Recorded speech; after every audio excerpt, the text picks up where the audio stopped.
হাদিস কথার অর্থ হচ্ছে বাণী, ধর্মীয় বাণী।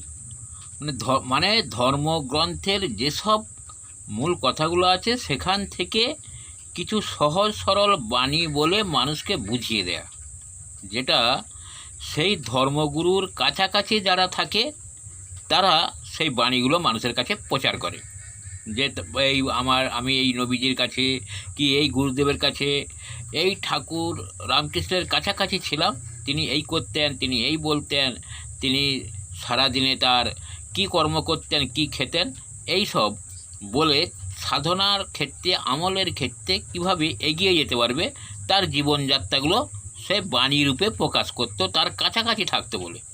কিন্তু আমাদের হযরত মুহাম্মদ নবীজি, প্রিয় নবীজির সবচেয়ে কাছাকাছি থাকতো তার প্রিয় স্ত্রী খাদিজা। তিনি নবীজির সাথে ২৭ বছর সংসার করেছেন, সবচেয়ে কাছাকাছি থাকতেন, খেতে দিতেন, কি খেতেন, স্নান করে কি পরতেন, কখন সাধনায় বসতেন, কিন্তু তার বাণী অর্থাৎ তার হাদিস একটাও আপনি খুঁজে পাবেন না। আমাদের নবীজির একমাত্র সন্তান মা ফাতেমা, তিনি তার বাবার কোলে পিঠে চড়ে মানুষ হয়েছেন। বাবা কি করতেন, কোথায় যেতেন, কখন সাধনা করতেন, কখন আমল করতেন, তারও কিন্তু বাণী বা হাদিস একটাও খুঁজে পাবেন না আপনি।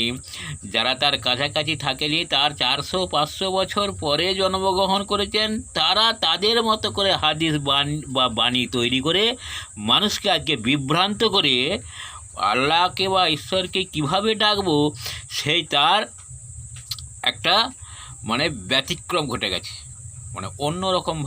অন্যভাবে সেসব বাণী হাদিস নিজেদের মতো করে প্রচার করেছে। ধন্যবাদ। আজ এই পর্যন্ত। সবাই সুস্থ থাকবেন, ভালো থাকবেন। আধ্যাত্মিক ভারত, ভারত পৃথিবীর শান্তির কথা বলে।